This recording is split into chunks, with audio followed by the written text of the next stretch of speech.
یہ فرق ملا دو.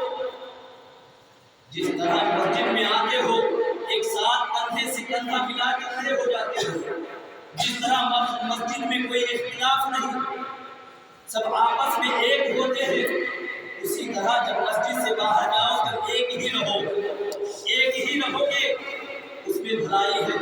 پیارے آقا صلی اللہ تعالیٰ علیہ وسلم نے ارشاد فرمایا ہے مسلمان کو کوئی کافر نیچا نہیں دکھا سکتا. یہ حدیث پاک ہے. مسلمان کو کوئی نیچا دکھا ہی نہیں سکتا، کوئی اسے رسوا کر ہی نہیں سکتا جب تک کہ کوئی مسلمان اس میں شامل نہ ہو، جب تک کہ کوئی منافق مسلمان اس کے ساتھ سازشیں نہ رکھتا ہو، تب تک کوئی مسلمان رسوا نہیں ہو سکتا. کوئی مسلمان پہ کوئی غیر مسلم حاوی نہیں ہو سکتا، لیکن آپ کو چاروں طرف غیر حاوی ہی مسلمان ہو. اس کا مطلب کیا ہے؟ زیادہ دماغ لگانے کی ضرورت نہیں ہے، بس اس کا ایک ہی مطلب ہے، ایک ہی ریجن ہے کہ مسلمان آپس میں اتحاد نہیں رکھتے.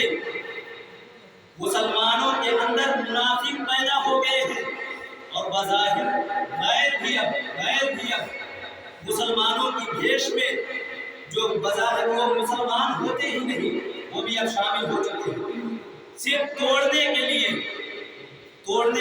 مسلمانوں کو آپس میں.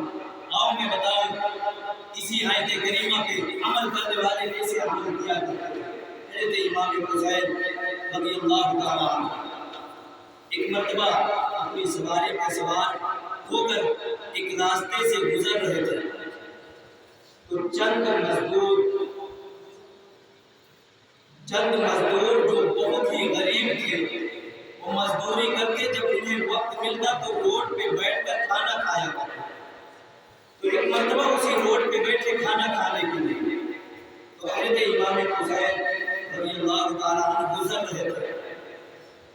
تو ان مزدوروں نے کہا اے آقا کے نواسے، اے جنتی نوجوانوں کے سردار، ہم سبوں کی خواہش ہے، ہم سب کی آرزو ہے کہ آج آپ ہم سب لوگوں کے ساتھ بیٹھ کر کھانا کھائیں. وہ مزدوروں نے کہا.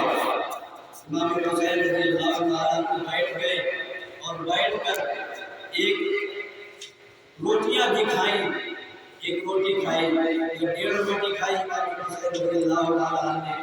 پھر جب وہ سواری پر بیٹھ کر وہ رخصت ہونے لگے تو ان مزدوروں سے کہا تم نے تو دعوت نہیں، تم نے کھلا دیا، اب اپنی بھی دعوت میری بھی دعوت قبول کرو اور کسی دن آؤ میرے گھر، تمہاری دعوت میں کرتا ہوں، میں تمہیں کھلاؤں گا. اللہ اکبر. حضرت امام حسین رضی اللہ تعالیٰ عنہ نے دعوت پیش کرتے ہیں اور جب وہاں سے چلنے لگے تو ان کا ایک غلام تھا وہ کہنے لگا حضور اگر آپ وہاں پہ کھانا ہی تھا تو چند لقمے کھا لیتے اور اس کے بعد میں اجازت طلب کرتے چلے آتے. امام حسین رضی اللہ تعالیٰ عنہ ارشاد فرماتے ہیں تم نے سنا نہیں کیا، تم نے قرآن کو پڑھا نہیں؟ اللہ تبارک و تعالیٰ نے ارشاد فرمایا ہے جو تکبر کرنے والا ہوتا ہے، جو گھمنڈ کرنے والا ہوتا ہے، اللہ تبارک و تعالیٰ اس سے پیار نہیں کرتا، اس سے محبت نہیں فرماتا، اس سے پسند نہیں کرتا ہے. اور تمہیں کیا لگتا ہے کیا میں اللہ کے نزدیک ناپسندیدہ شخص بن جاؤں؟ اللہ اکبر. میں نے اسی آیت کے مطابق مزدوروں کے ساتھ بیٹھ کر کھانا کھایا ہے. یہ امام حسین کا عمل تھا. اللہ اکبر. ایک چند منٹ اور سن لیں، 2-4 منٹ، میرا وقت میں زیادہ ہو رہا ہے. قاری صاحب کی تشریف لاتی ہے. امام حسین کی بات چل رہی ہے. بتانے کا مطلب یہ ہے کہ کوئی چھوٹے بڑے کا فرق نہ کرے، کوئی چھوٹا بڑا نہیں، اللہ کے نزدیک کوئی چھوٹا بڑا نہیں. پیارے آقا صلی اللہ تعالیٰ علیہ وسلم نے ارشاد فرمایا مومن بھائی بھائی، اور وہ مومن کامل ہو ہی نہیں سکتا جو مومن مسلمان اپنے دوسرے بھائی کے لیے وہی چیز نہ پسند کرے جو اپنے لیے پسند کرتا ہے. وہ مومن کامل نہیں ہو سکتا. پیارے آقا صلی اللہ تعالیٰ علیہ وسلم کی حدیث پاک ہے. بات امام حسین کی چل رہی تھی تو سن لیجیے. آج بڑا کام خراب ہے. آج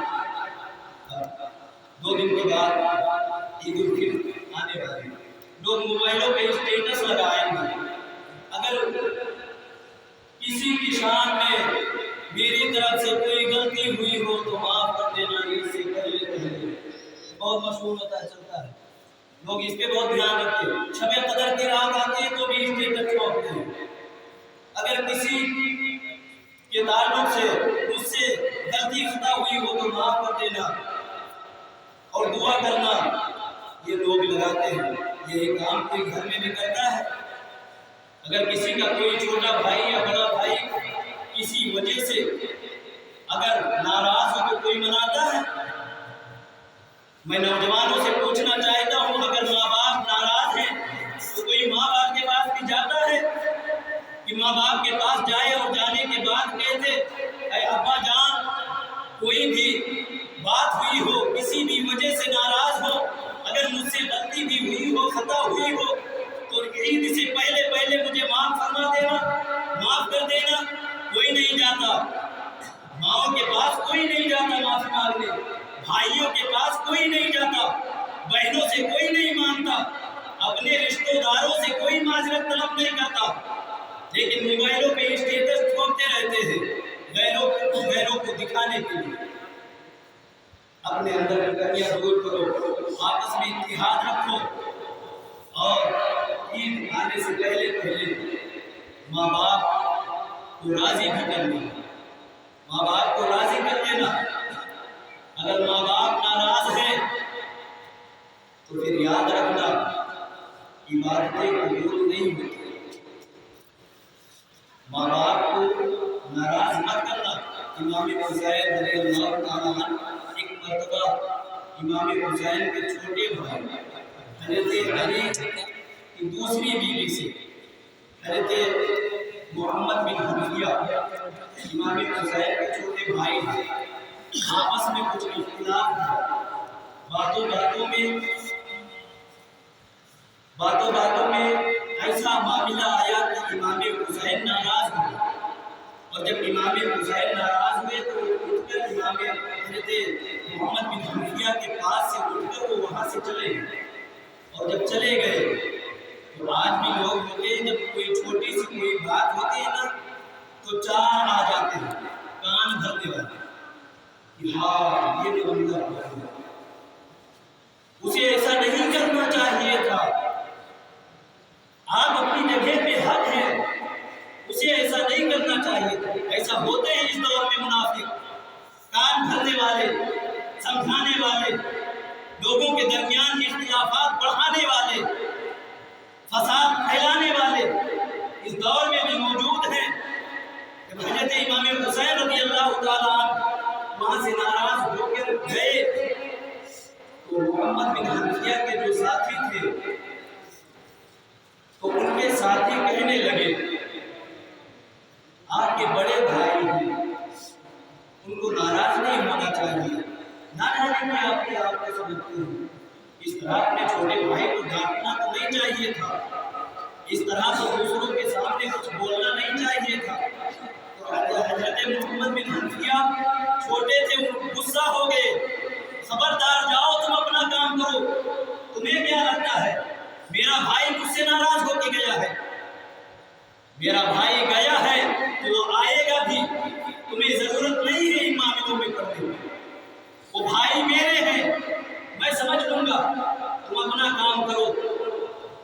چلے گئے تو کچھ لوگ اور کہنے لگے، ان کے کچھ ساتھی کہنے لگے وہ آئیں گے واپس، وہ چلے گئے ہیں، بڑے بھی ہیں، وہ واپس آئیں گے، آپ سے ملنے صلح کرتے آئیں گے، صلح کرتے آئیں گے۔ محمد بن حنفیہ کہنے لگے ہاں آئیں گے، دیکھ لینا۔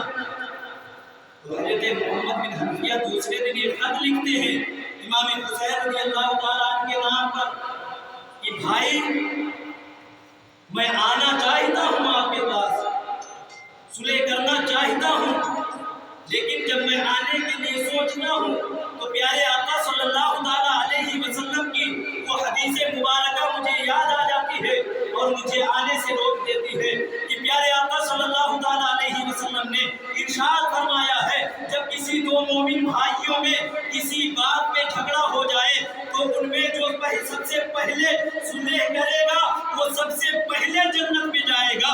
محمد بن حنفیہ نے اس خط میں لکھا، اے بھائی آپ مجھ سے بڑے ہیں، اگر میں آپ کے پاس آ گیا، میں نے پہلے صلح کیا، میں آپ سے پہلے جنت میں جاؤں، یہ مجھ سے گوارا نہیں ہو سکتا، اس لیے میں چاہتا یہ ہوں کہ آپ آئے اور میں صلح کرنا چاہتا ہوں۔ حضرت امام حسین نے جب اس خط کو پڑھا، اس خط کو سائڈ میں رکھا، حضرت امام حسین دوڑ کر آتے ہیں، محمد بن حنفیہ کے پاس آتے ہیں، سلام عرض کرتے ہیں اور سلام و کلام کے بعد گلے ملتے ہیں۔ اے مسلمانوں، تم بھی آپس میں یہ دنیا کے اختلافات کو مٹا دو، یہ دور حاضرہ کو دیکھو، نظر میں رکھو اور ایک ساتھ ہو کر اپنے قدم کو آگے بڑھاؤ، ورنہ رسوا ہوتے رہو گے، برباد ہو جاؤ گے، برباد ہوتے رہو گے، کوئی سہارا نہیں ملے گا، کوئی ہماری آواز اٹھانے والا نہیں ملے گا، اور جب تک ہم مسلمانوں میں منافق پیدا ہوتے رہیں گے تب تک ہماری قوم کا بھلا نہیں ہوگا۔ بہتر یہ ہے کہ منافقوں سے دوری برقرار رکھیں اور جو کام بہتر